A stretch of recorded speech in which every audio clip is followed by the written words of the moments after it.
இயேசு கிறிஸ்துவுக்குள் அன்பான திருச்சபை மக்களை, நர்மையான காலை வேளையிலே கர்த்தருடைய விலையேறப்பெற்ற நாமத்திலே உங்கள் அனைவருக்கும் இதயம் கனிந்த நல்வாழ்த்துக்களை அன்போடு தெரிவித்துக் கொள்கிறோம். கர்த்தருடைய பெரிதான கிருபையினாலே முகநூல் வாயிலாக இந்த தொழுகையிலே பங்கெடுப்பதற்காக கர்த்தருடைய நாமத்திலே உங்கள் யாவரையும் அன்போடு வாழ்த்தி வரவேற்கிறோம். கடவுள் தம்முடைய மிகுந்த கிருபையினாலே இந்த நாளை நமக்கு தந்திருக்கிறார். இந்த நாள் முழுவதும் நமக்கு ஆசீர்வாதமாயிருக்க, ஆறுதலாயிருக்க ஜெபத்தோடு இந்த தொழுகையிலே பங்கெடுப்போம். கர்த்தர் நமக்கு துணையாக இருந்து எல்லா தீமைக்கும் நம்மை விலக்கி காத்து நம்மை ஆசீர்வாதமாக நடத்துவார். அந்த நம்பிக்கையோடு ஜெபித்து இந்த தொழுகையை நாம் ஆரம்பிப்போம். ஜெபம்.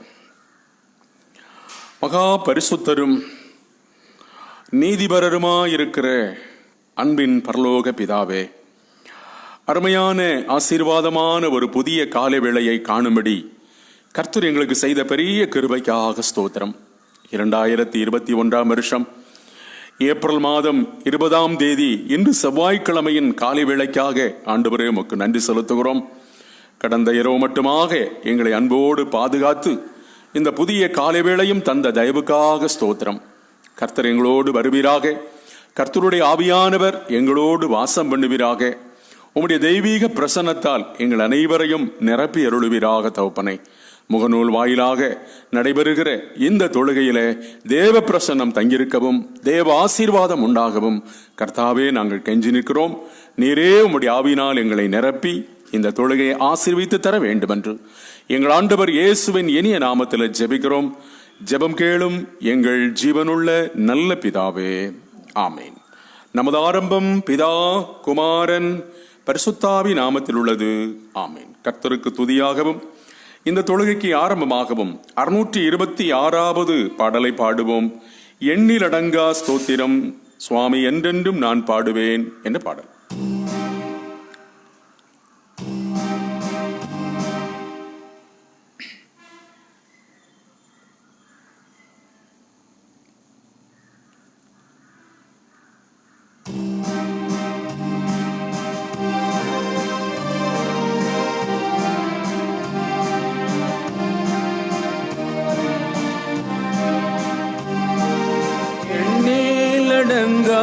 ஸ்தோத்திரம் சுவாமி என்றென்றும் நான் பாடுவேன். எண்ணிலடங்கா ஸ்தோத்திரம் சுவாமி என்றென்றும் நான் பாடுவேன். இந்நாள் வரை என் வாழ்விலே, இந்நாள் வரை என் வாழ்விலே செய்த நன்மைக்கே எண்ணிலடங்கா ஸ்தோத்திரம் சுவாமி என்றென்று நான் பாடுவேன். பூமியில் வாழ்கின்ற யாவும் அதன் மேலுள்ள ஆகாயமும், பூமியில் வாழ்கின்ற யாவும் அதன் மேலுள்ள ஆகாயமும், வான்தூத சேனைகள் யாவும் சுவாமி உமை போற்றுதே. எண்ணிலடங்கா ஸ்தோத்திரம் தேவா என்றென்றும் நான் பாடுவேன். சந்தேரரோடு சகல நட்சத்திர கோட்டமும், சூரிய சந்தேரரோடு சகல நட்சத்திர கோட்டமும், ஆகாய பறவைகள் யாவும் தேவாவுமை போற்றுதே. எண்ணிலடங்கா ஸ்தோத்திரம் தேவா என்றென்றும் நான் பாடுவேன். பாவமனு கோலம் யாவும் தேவாவும் அன்பினை உணர்ந்து, பாவமனு கோலம் யாவும் தேவாவும் அன்பினை உணர்ந்து, சிலுவையின் தியாகத்தை கண்டு ஓயா துதி பாடுதே. எண்ணிலடங்கா ஸ்தோத்திரம் என்றென்றும் நான் பாடுவேன். எண்ணி ஆழ்வரே என் வாழ்விலே, இந்நாள் வரை என் வாழ்விலே நீ செய்த நன்மைக்கே எண்ணிலடங்கா ஸ்தோத்திரம் சுவாமி என்றென்றும் நான் பாடுவேன். 148ஆம் சங்கீதத்தை யாவரும் சேர்ந்து வாசிப்போமாக. சங்கீதம் 148. அல்லேலூயா. வானங்களில் கர்த்தரை துதியுங்கள், உன்னதங்களில் அவரை துதியுங்கள். அவர் தூதர்களே நீங்கள் யாவரும் அவரை துதியுங்கள், அவர் சேனைகளே நீங்கள் யாவரும் அவரை துதியுங்கள். சூரிய சந்திரரே அவரை துதியுங்கள், பிரகாசமுள்ள சகல நட்சத்திரங்களே அவரை துதியுங்கள். வானாதி வானங்களே அவரை துதியுங்கள், வானங்களின் மேலுள்ள தண்ணீர்களே அவரை துதியுங்கள்.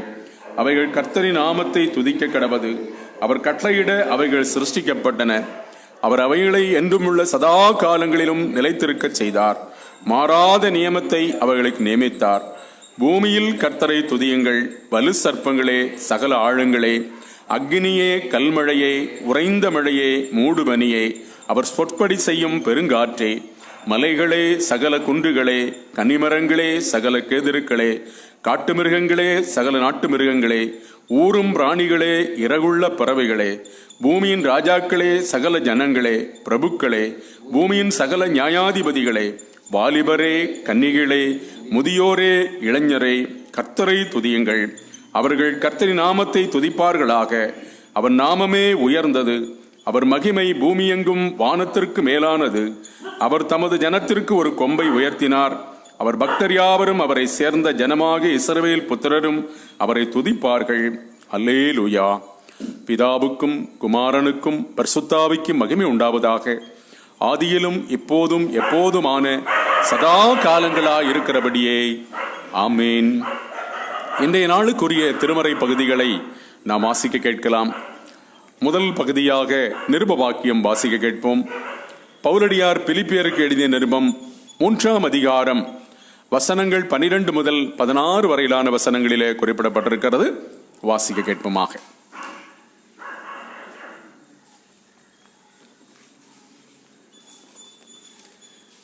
பிலிப்பியர் 3ஆம் அதிகாரம் 12 முதல் 16 முடிய. நான் அடைந்தாயிற்று அல்லது முற்றும் தேறினானேன் என்று எண்ணாமல், கிறிஸ்து இயேசுவினால் நான் எதற்காக பிடிக்கப்பட்டேனோ அதை நான் பிடித்து கொள்ளும்படி ஆசையாய் தொடர்கிறேன். சகோதரரே, அதை பிடித்து கொண்டேன் என்று நான் எண்ணுகிறதில்லை. ஒன்று செய்கிறேன், பின்னானவைகளை மறந்து முன்னானவைகளை நாடி கிறிஸ்து இயேசுக்குள் தேவன் அழைத்த பரம அழைப்பின் பந்தய பொருளுக்காக இலக்கை நோக்கி தொடர்கிறேன். ஆகையால் நம்மில் தேறினவர்கள் யாவரும் இதை சிந்தையாயிருக்க கடவோம். எந்த காரியத்திலாவது நீங்கள் வேறே சிந்தையாயிருந்தால் அதையும் தேவன் உங்களுக்கு வெளிப்படுத்துவார். ஆகிலும் நாம் எதுவரையில் தேறியிருக்கிறோமோ அது முதல் ஒரே ஒழுங்காய் நடந்து கொண்டு ஒரே சிந்தையாய் இருப்போமாக என்பதே. நிருப வாக்கியம் வாசிக்க கேட்டோம். நற்செய்தி வாக்கியம் வாசிக்க கேட்போமாக. அது பரிசுத்த மார்க் என்பவர் எழுதினதான சுவிசேஷம் 16ஆம் அதிகாரம் வசனங்கள் 15 முதல் 18 வரையிலான திருவசனங்களிலே குறிப்பிடப்பட்டிருக்கிறது. மார்க் சுவிசேஷம் 16ஆம் அதிகாரம் வசனங்கள் 15 முதல் 18 முடிய. பின்பு அவர் அவர்களை நோக்கி, நீங்கள் உலகமெங்கும் போய் சர்வ சிருஷ்டிக்கும் சுவிசேஷத்தை பிரசங்கியுங்கள்.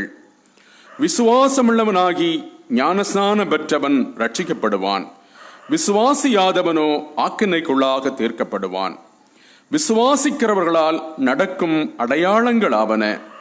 என் நாமத்தினாலே பிசாசுகளை துரத்துவார்கள், நவமான பாஷைகளை பேசுவார்கள், சர்ப்பங்களை எடுப்பார்கள், சாவுக்கேதுவான யாதொன்றை குடித்தாலும் அது அவர்களை சேதப்படுத்தாது. வியாதியஸ்தர்கள் மேல் கைகளை வைப்பார்கள், அப்பொழுது அவர்கள் சொஸ்தமாவார்கள் என்றார் என்பது. திருமறை பகுதிகளை வாசிக்க கேட்ட நாம் அதற்கு மறுமொழியாக திரியேக கடவுளில் வைத்திருக்கும் நம்முடைய விசுவாசத்தை அப்போஸ்தலர் விசுவாச பிரமாணத்தின் வாயிலாக நாம் அறிக்கை பண்ணுவோமாக. பரலோகத்தையும் பூலோகத்தையும் படைத்த சர்வத்திற்கும் அல்ல பிதாவாகிய கடவுளை விசுவாசிக்கிறேன். ஒரே பேரான குமாரனும் நம்முடைய ஆண்டவருமாகிய இயேசு கிறிஸ்துவை விசுவாசிக்கிறேன். இவர் பரிசுத்தாவினாலே கர்ப்பத்தில் உற்பவித்து கன்னிமரியாடத்தில் பிறந்து பொந்திய பிலாத்து பெண்கள் பாடுபட்டு சிலுவையில் அறையுண்டு மரித்து அடக்கம் பண்ணப்பட்டார். பாதாளத்திறங்கி 3ஆம் நாள் மரித்து வந்து வைத்தெழுந்தார்.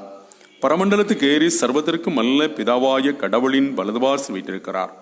அவிடத்திலிருந்து உயிரோரையும் மரித்தோரையும் நியந்திருக்க வருவார். பரிசுத்த ஆவியானவரை விசுவாசிக்கிறேன்.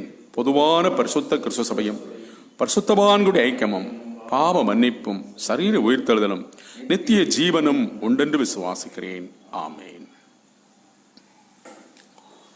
அன்பானவர்களே, கடவுள் நமக்கு தந்திருக்கிற இந்த புதிய காலை வேளையில ஆவியானவருடைய கிருபை வரம் வேண்டி தேவ வசனத்துக்காக ஒரு நிமிடம் ஜெபிப்போம். அன்பின் பரலோக பிதாவே, அருமையான புதிய காலை வேளைக்காக ஆண்டவரே உமக்கு ஸ்தோத்திரம். முகநூல் வாயிலாக இந்த தொழுகையில் பங்கெடுக்கும் பாக்கியத்தை கடவுள் எங்களுக்கு தந்திருக்கிறீரே, அதற்காக நன்றி செலுத்துகிறோம். இப்பொழுதும் உம்முடைய திருச்சமூகத்தை நாங்கள் நாடி நிற்கிறோம். கர்த்தாவே, வசனத்தை கொண்டு கடவுள் எங்களோடு பேசுவீராக. ஆவியானவரின் பிரசன்னத்தால் எங்கள் அனைவரையும் நிறைவாக நிரப்பி அருள்வீராக. பரிசுத்த ஆவியானவர் எங்களோடு பேசுகிற வார்த்தைகளினால் நாங்கள் ஆறுதல் அடையவும், தைரியம் அடையவும், புதிய நம்பிக்கை கொள்ளவும் எங்கள் அனைவருக்கும் கர்த்தர் கிருபை செய்ய வேண்டும் என்று எங்கள் ஆண்டவர் இயேசுவின் இனிய நாமத்தில் ஜெபிக்கிறோம். எங்கள் ஜெபம் கேளும் ஜீவனுள்ள நல்ல பிதாவே, ஆமென். இயேசு கிறிஸ்துவுக்குள் அன்பானவர்களே, நம்முடைய பிதாவாகிய கடவுளிடமிருந்தும் ஆண்டவராகிய இயேசு கிறிஸ்துவிடமிருந்தும் இந்த அருமையான புதிய காலை வேளையில தேவ கிருபையும் தேவ சமாதானமும் நமக்கு நிறைவாக உண்டாவதாக. ஆமென். கடவுளுடைய வார்த்தை நம்முடைய தியான பாகமாக அமைவது நாம் வாசிக்க கேட்டதான நற்செய்தி வாக்கியம் பரிசுத்த மார்க் என்பவர் எழுதினதான சுவிசேஷம் 16ஆம் அதிகாரம் 15 முதல் 18 வரையிலான வசனங்களிலே 15வது வசனத்தை வாசிப்போம். பின்பு அவர் அவர்களை நோக்கி, நீங்கள் உலகமெங்கும் போய் சர்வ சிருஷ்டிக்கும் சுவிசேஷத்தை பிரசங்கியுங்கள் என்றார் என்பது. நீங்கள் உலகமெங்கும் போய் சர்வ சிருஷ்டிக்கும் சுவிசேஷத்தை பிரசங்கியுங்கள். அருமையானவர்களே, அன்புக்குரியவர்களே, இந்த அருமையான காலை வேளையிலே கர்த்தருடைய பிரசன்னம் நம் அனைவரையும் நிரப்புவதாக. நம்முடைய ஆண்டவராகிய இயேசு கிறிஸ்துவினுடைய உயிர்த்தெழுதலின் காலத்திலே நாம் இருக்கிறோம். இந்த உயிர்த்தெழுதலின் காலங்களிலே ஆண்டவர் தம்மை உயிருள்ளவராக பல நிலைகளில் ஆண்டவர் தம்மை தம்முடைய சீஷர்களுக்கு அவர் காண்பித்த விவரங்களை இந்த நாட்களிலே அதிகமாக தியானித்து வருகிறோம். கடைசி நேரங்களிலே ஆண்டவர் சீடர்களோடு பகிர்ந்து கொண்ட பகுதிகளில் ஒன்று இந்த அருமையான பகுதி. இங்கே குறிக்கப்பட்டதான வார்த்தையிலே சொல்லப்பட்டிருக்கிற மார்க்கு அதை விளக்கும் போது சொல்லுகிறார், சர்வ சிருஷ்டிக்கும் நற்செய்தியை அறிவியுங்கள் என்று. மத்தேயு சுவிசேஷகன் இப்படியாக சொல்லுகிறார், 28ஆம் அதிகாரம் 19வது வசனத்திலே, நீங்கள் உலகெங்கிலும் புறப்பட்டு போய் சகல ஜாதியாரையும் சீஷராக்குங்கள். Make disciples of all nations. Mark சொல்லுகிறார், சர்வ சிருஷ்டிக்கும் சுவிசேஷத்தை அறிவியுங்கள் என்று சொல்லி, preach the good news to all creations. இன்னொரு மொழியாக்கத்தில் சொல்லப்பட்டிருக்கிறது the whole creation என்று சொல்லப்பட்டிருக்கிறது. மத்தேயு சொல்லும் பொழுது சகல ஜாதியாருக்கும் சுவிசேஷத்தை அறிவித்து அவர்களை என்ன செய்யுங்கள், சீஷராக்குங்கள் என்று. லூக்கா சுவிசேஷகன் சொல்லும் பொழுது 24ஆம் அதிகாரம் 47வது வசனத்திலே மனம் திரும்புதலும் பாவ மன்னிப்பும் எருசலேம் தொடங்கி சகல தேசத்தாருக்கும் பிரசங்கிக்கப்பட வேண்டும் என்பது. மத்தேயு சொல்லுகிறார் சகல ஜாதியாருக்கும் என்று. லூக்கா சொல்லுகிறார் சகல தேசத்தாருக்கும் என்ன செய்யுங்கள், இந்த மனம் திரும்புதலும் பாவ மன்னிப்பை குறித்ததான செய்தியை நீங்கள் அறிவியுங்கள். யோவான் சொல்லும் பொழுது யோவான் 20ஆம் அதிகாரம் 21வது வசனத்தில் இப்படியாக சொல்லுகிறார், பிதா என்னை அனுப்பினது போல நானும் உங்களை அனுப்புகிறேன். பிதா என்னை இந்த உலகத்திற்கு அனுப்பினது போல நானும் உங்களை இந்த உலகத்துக்கு அனுப்புகிறேன். பரிசுத்த ஆவியை பெற்றுக் கொள்ளுங்கள். எவர்களுடைய பாவங்களை நீங்கள் மன்னிக்கிறீர்களோ அவைகள் அவர்களுக்கு மன்னிக்கப்பட்டிருக்கும். எவர்களுடைய பாவங்களை நீங்கள் மன்னியாதிருக்கிறீர்களோ அவைகள் அவர்களுக்கு மன்னிக்கப்படாதிருக்கும். 4 நற்செய்தியாளர்களும் 4 விதமாக, 4 நற்செய்தியாளர்களும் 4 விதமாக அந்த கடைசி நிகழ்வுகளை வைக்கிறார்கள். அதில் அடியனுடைய உள்ளத்தை அதிகமாக தொட்டது மார்க்கு நற்செய்தியாளன் அறிவித்த வார்த்தை, நீங்கள் உலகெங்கிலும் புறப்பட்டு போய் சர்வ சிருஷ்டிக்கும் சுவிசேஷத்தை நற்செய்தியை அறிவியுங்கள் என்று. சில ஆண்டுகளுக்கு முன்பாக ஒரு இடத்திலே அழகான ஒரு நற்செய்தி கூட்டம் நடைபெற்றுக் கொண்டிருந்தது. ஜனங்கள் எல்லாரும் மிக ஆர்வமாக ஆவலாக வசனத்தை கேட்டுக்கொண்டே இருந்தார்கள். ஜெபவேளை வந்தபோது ஒரு நண்பர் ஓடி வந்தார். அந்த நற்செய்தி கூட்டம் நடக்கின்ற அந்த மேடைக்கு ஓடி வந்தார். ஓடி வந்து அவர் சொன்ன வார்த்தை, ஐயா ஒரு தாழ்மையான வேண்டுகோள். சொல்லுங்க ஐயா. ஒரு சிலர் அங்க நிக்கிறவங்க எல்லாம் ஜெபத்துக்கு பிறகு நீங்க வந்து சொல்ல வாங்க, ஜெபத்துக்கு பிறகு சொல்ல வாங்க என்று அவரை தடுத்தார்கள். ஆனால் அந்த கூட்டத்தை பொறுப்பேற்று நடத்தியவரோ இல்லை, அவங்க சொல்லட்டும், ஏதோ சொல்ல வந்திருக்காங்க, அவங்க சொல்லட்டும் என்று. அவர் சொன்ன காரியம் என்னவென்று சொன்னால், ஐயா இங்கே இந்த அழகாக இந்த நற்செய்தி கூட்டம் நடக்கிறது, மனசுக்கு சந்தோஷமாக இருக்கிறது, அநேகர் இதை கேட்கிறார்கள், மிகவும் சந்தோஷமாக இருக்கிறது. ஆனால் என்னுடைய உள்ளத்திலே அழுத்தக்கூடிய ஒரு பாரமான காரியம் என்னவென்று சொன்னால், இந்த பகுதியை பாருங்கள், இந்த பகுதியை பாருங்கள். இந்த பகுதியில மழை பெஞ்சி ஏகதேசம் 3 வருஷத்துக்கு மேலாயிற்று, விளைச்சலே இல்லை. 3 வருஷத்துக்கு மேலாக மழையே இல்லை, விளைச்சலே இல்லை, எல்லா இடமும் வறண்டு போய் கிடக்கிறது. ஆகையினாலே மழை பெய்யும்படி ஜெபம் பண்ணுங்கய்யா, மழை பெய்யும்படி ஜெபம் பண்ணுங்கய்யா என்று சொன்னார்.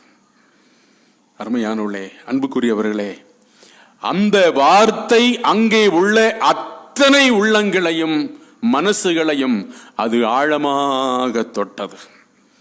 என்று சொன்னால் அங்கே நடைபெறுகிறதான அந்த நிகழ்வுகளை குறித்து தான் எல்லோருமே கவனம் செலுத்துகிறார்களே தவிர 3 ஆண்டுகளுக்கு மேலாக சரியான மழை இல்லை, சரியான விளைச்சல் இல்லை, சரியான விவசாயம் இல்லை, ஏராளமான கஷ்டங்களை சந்திக்க வேண்டியதாக இருக்கிறது, நல்ல வேலை வாய்ப்புகள் இல்லை என்கின்ற அந்த செய்தியை அந்த மனிதர் மூலமாய் கேட்டது எல்லாருடைய உள்ளத்தையும் அதிகமாக தொட்டது.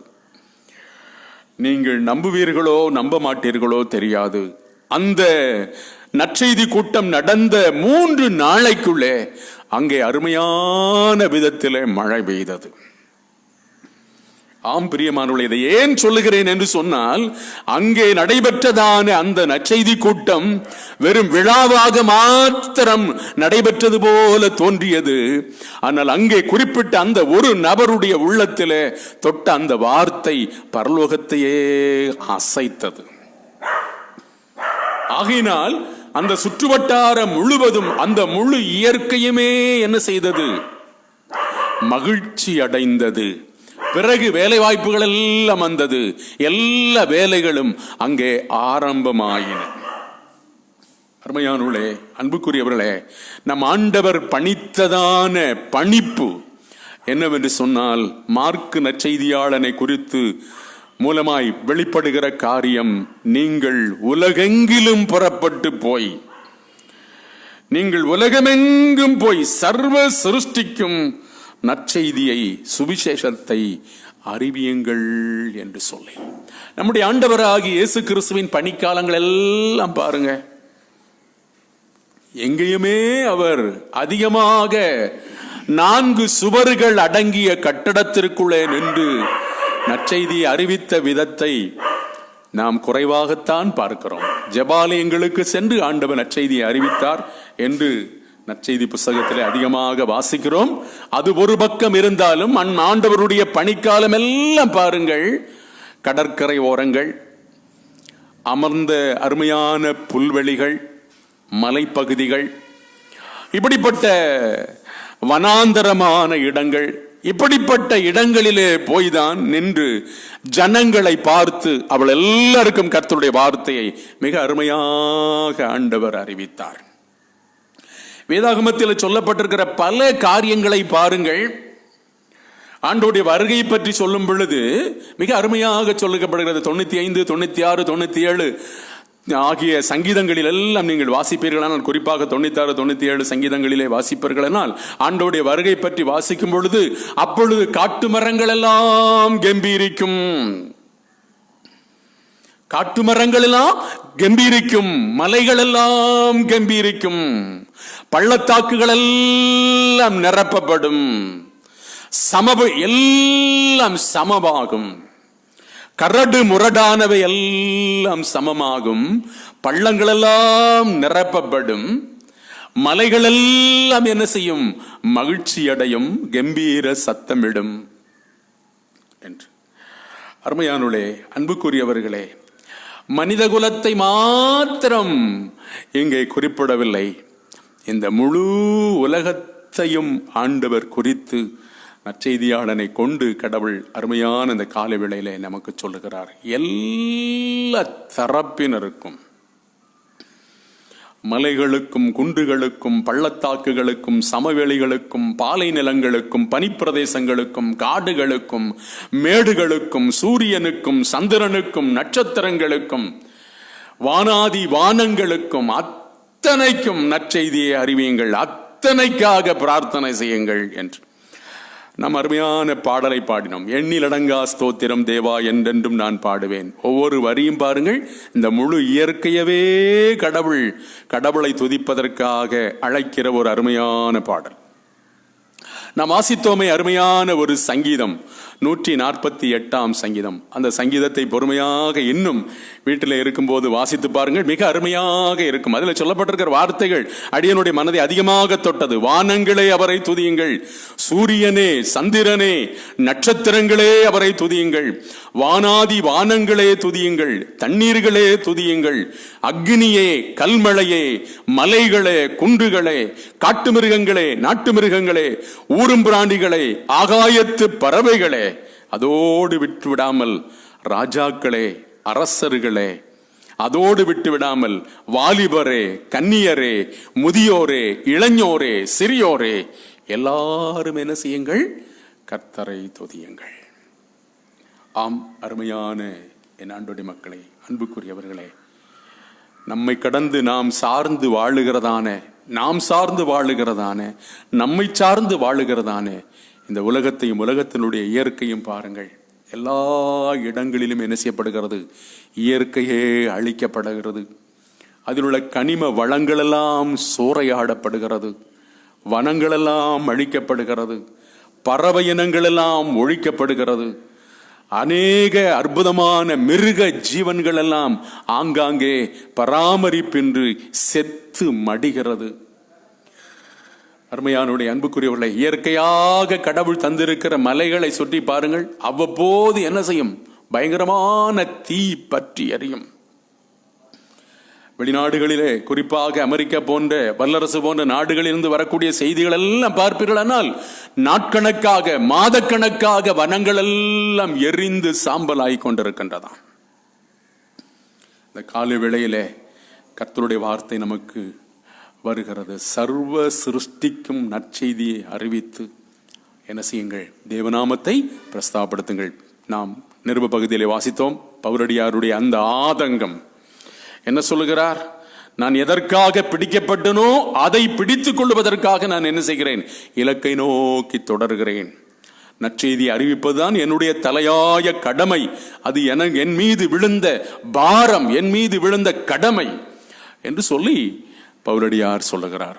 ஆக அருமையான என் ஆண்டோடி மக்களே, இந்த காலை வேளையிலே முகநூல் வாயிலாக இந்த தொழுகையிலே பங்கெடுத்திருக்கிற உங்களையும் என்னையும் பார்த்து ஆண்டவர் ஆவியான தேவன் ஒரு மகிமையான ஒரு அழைப்பை கொடுக்கிறார்.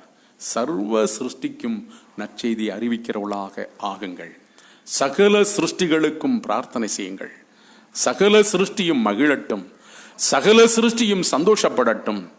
வானங்கள் சந்தோஷப்படட்டும், மேகங்கள் சந்தோஷப்படட்டும், பூமி சந்தோஷப்படட்டும். மனிதகுலம் மாத்திரமல்ல, இயற்கையே சந்தோஷப்படட்டும், மகிமையான அனுபவத்தை பெறட்டும் என்று கர்த்தர் நம்மை அழைக்கிறார்.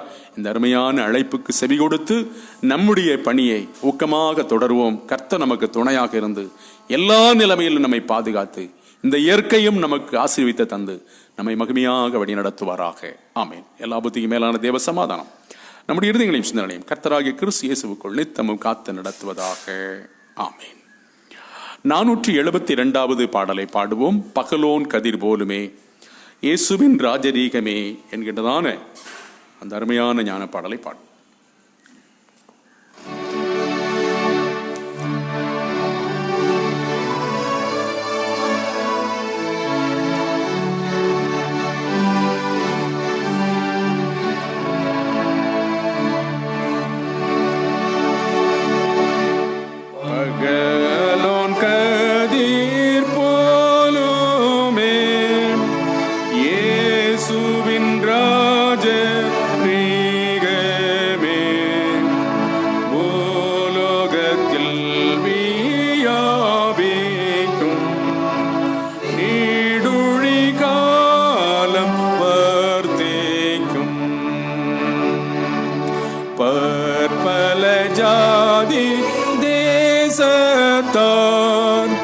அற்புத அன்பை போற்றுவார்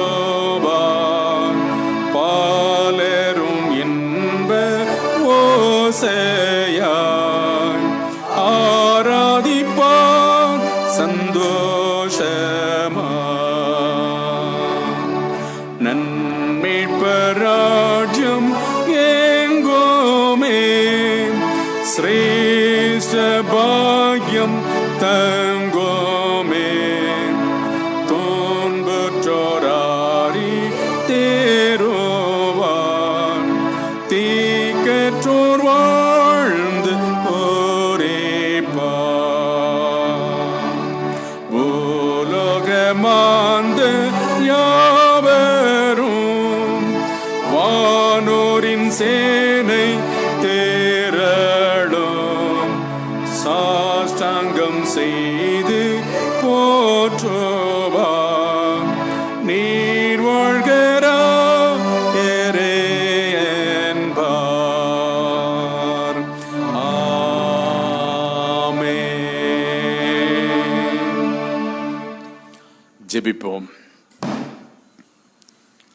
சேனைகளின் கடவுளாய கர்த்தாவே, எங்களை நேசிக்கிறதான எங்கள் அன்பு தகப்பனை, அருமையான ஆசீர்வாதமான ஒரு புதிய காலை வேளையை தந்து முகநூல் வாயிலாக இந்த தொழுகையிலே பங்கெடுக்கும் வாய்ப்பை எங்களுக்கு தந்தவரே உமக்கு நன்றி செலுத்துகிறோம் சுவாமி. இந்த காலை வேளையிலே கர்த்தருடைய ஆவியானவர் வசனத்தை கொண்டு எங்களோடு பேசின நல்ல காரியங்களுக்காக நன்றி செலுத்துகிறோம். நாங்கள் மாத்திரம் நற்செய்தியை கேட்டால் போதாது, இந்த முழு இயற்கையும் இந்த முழு உலகமும் ஆண்டவருடைய நற்செய்தியை கேட்க வேண்டும், அவைகளும் மகிழ்ந்து ஆனந்த களிப்படைய வேண்டும் என்கின்ற அந்த நல்ல நோக்கத்தோடு மார்க்கு நற்செய்தியாளனை கொண்டு எங்களோடு பேசியிருக்கிற கர்த்தாவே, உமக்கு கோடான கோடி ஸ்தோத்திரம். ஆம் அருமை ஆண்டவரே, நீர் எங்களுக்கு பணித்திருக்கிறதான இந்த பணி பொறுப்பை மிகுந்த கவனத்தோடு நாங்கள் செயல்படுத்த உம்முடைய ஆவினால் எங்களை பலப்படுத்தும். இந்த முழு இயற்கைக்காக உம்முடைய பாதத்திலே கடந்து வருகிறோம் சுவாமி. ஆண்டவர் ஆவியானவர் படைத்த இந்த உலகத்தை கண்ணோக்கி பாரும். இந்த உலகத்தை எல்லா வகையான அழிவிலும் இருந்து கர்த்தர் காத்தருள வேண்டும் என்று கெஞ்சுகிறோம். மலைகளை காப்பீராக, குன்றுகளை காப்பீராக, பள்ளங்களை காப்பீராக, மேடுகளை காப்பீராக, சூரியனை காப்பீராக, சந்திரனை காப்பீராக, நட்சத்திரங்களை காப்பீராக, ஆறுகளை காப்பீராக, ஓடைகளை காப்பீராக, சமுத்திரங்களை காப்பீராக, பறவைகளை காப்பீராக, மிருகங்களை காப்பீராக சுவாமி. வாழும் அத்தனை உயிரினங்களையும் கர்த்தர் காப்பீராக தகப்பனை. உமக்கு கோடான கோடி ஸ்தோத்திரம், உமக்கு கோடான கோடி ஸ்தோத்திரம். முகநூல் வாயிலாக இந்த தொழுகையில பங்கெடுத்திருக்கிற எல்லா மக்களுக்காக ஜெபிக்கிறோம். அவளை குடும்பம் குடும்பமாய் ஆசீர்வதியும். இந்த நாட்களிலே ஆண்டவரை நோய் தொற்றின் தாக்கம் அதிகரிக்கிறது, தீவிரிக்கிறது என்பதை கர்த்தர் அறிவீர் சுவாமி. யாரெல்லாம் பாதிக்கப்பட்டிருக்கிறார்களோ அவள் எல்லாருக்கும் கர்த்தர் இரக்கம் செய்வீராக. இந்த கொள்ளை நோயிலிருந்து கர்த்தர் விடுதலை தர வேண்டும் என்று உம்முடைய பாதம் பணிந்து மன்றாடி கேட்கிறோம் சுவாமி. அருமை ஆண்டவரே, இந்த சிரமமான நாட்களிலும் கல்வாரி லுத்தரன் திருச்சபையின் மூலமாய் ஆண்டவர் செய்கிற அந்த அருமையான பணிகளுக்காக ஆண்டவரே உமக்கு நன்றி செலுத்துகிறோம். எந்த நிலையிலும் ஆண்டவரே, ஆவியானவரே, திருச்சபை மக்கள் சோர்ந்து விடாதபடி உம்முடைய ஆவிக்குள்ளாக அவர்களை மூடி மறைத்துக் கொள்ளும். தைரியத்தை நம்பிக்கையும் தாரும். எந்த சூழ்நிலையிலும் கர்த்தர் கைவிட மாட்டார். நமக்கு இறங்குவார், நம்மை குணமாக்குவார், நம்மை சுகமாக்குவார், நம்மை உயர்த்துவார், நம்மை மேன்மைப்படுத்துவார், மகிமையாக வைப்பார் என்று ஒவ்வொருவரும் விசுவாசிக்கத்தக்கதாக கர்த்தர் கிருபை செய்யும் சுவாமி. உள்ளூரிலும் வெளியூரிலும் வெளிமாநிலங்களிலும் வெளிநாடுகளிலும் இருக்கிற அருமையான திருச்சபை மக்கள் எல்லாருக்காக ஜெபிக்கிறோம். அவர் அனைவரையும் ஆசீர்வதியும். திருச்சபையும் திருச்சபையை சாராத அநேக மக்கள் முகநூல் வாயிலாக இந்த தொழுகையை கவனிக்கிறார்கள், பார்க்கிறார்கள், ஆசீர்வாதம் அடைகிறார்கள். எல்லாருக்காக நாங்கள் நன்றி செலுத்துகிறோம். அனைவருக்கும் ஆசீர்வாதமாக இருக்க தொடர்ந்து இந்த திருச்சபையும் இந்த ஊழியத்தையும் கர்த்தர் பயன்படுத்தும். இப்படிப்பட்ட ஊழியங்களை செய்கிற எல்லா ஊழியக்காரர்களையும் சபைகளையும் கடவுள் மென்மேலும் ஆசீர்வதித்தருளும். இந்த நாள் முழுவதும் உடைய தெய்வீக பிரசன்னம் எங்களை விட்டு விலகாதிருக்கட்டும். எல்லா வகையான நன்மைகளாலும் கிருபைகளாலும் கர்த்தர் நிரப்புவீராக. வியாதிக்கும் துன்பத்துக்கும் துயரத்துக்கும் விசேஷமாக கொள்ளை நோய்களுக்கும் கர்த்தர் எங்களை விலக்கி பாதுகாத்தல வேண்டும் என்று கெஞ்சுகிறோம். குற்றங்குறையெல்லாம் பொறுத்து மன்னித்து சமாதானத்தையும் ஆறுதலையும் ஆசீர்வாதத்தையும் தேக ஆரோக்கியத்தையும் கடவுள் எங்கள் அனைவருக்கும் தந்து எங்களை வழிநடத்துவீராக. எங்களுடைய தேசத்துக்காக ஜெபிக்கிறோம். விசேஷமாக இந்த நாட்களிலே இந்த கொடிய வியாதியின் தாக்கத்தினால் தாக்கப்பட்டிருக்கிற மக்களை பாதுகாப்பதற்கென்று பாதுகாப்பு பணியில் ஈடுபட்டிருக்கிற அத்தனை தரப்பினருக்காகவும் ஜெபிக்கிறோம். அவள் அனைவரையும் பாதுகாத்துக் கொள்ளும். துதியும் கனமும் மகிமையும் உமக்கே செலுத்துகிறோம். இன்றும் ஆண்டவரை தங்களுடைய திருமண நாள் பிறந்த நாளை நினைவு கூறுகிற மக்களுக்காக ஜெபிக்கிறோம். அவர்களையும் விசேஷமாய் ஆசீர்வதியும். யாவற்றையும் எங்கள் ஆண்டவர் இயேசுவின் இனிய நாமத்தில் ஜெபிக்கிறோம். எங்கள் ஜெபம் கேளும் ஜீவனுள்ள நல்ல பிதாவே, ஆமென். பரமண்டலங்கள் இருக்கிற எங்கள் பிதாவே, பரிசுத்தப்படுவதாக, உம்முடைய ராஜ்யம் வருவதாக, உம்முடைய சித்தம் பரமண்டலத்திலே செய்யப்படும் போல பூமியிலையும் செய்யப்படுவதாக. அன்று வேண்டிய ஆகாரத்தை எங்களுக்கு தாரும். எங்கள் கடனாளிகளுக்கு நாங்கள் மன்னிக்கிறது போல எங்கள் பாவக்கடங்களை மன்னியும். எங்களை சோதனைப்பட பண்ணாமல் தீமையுடன் ரட்சித்து தருளும். ராஜ்யமும் வல்லமையும் மகிமையும் என்னென்றைக்கும் உடையவைகளே, ஆமென். ஆசீர்வாதம்.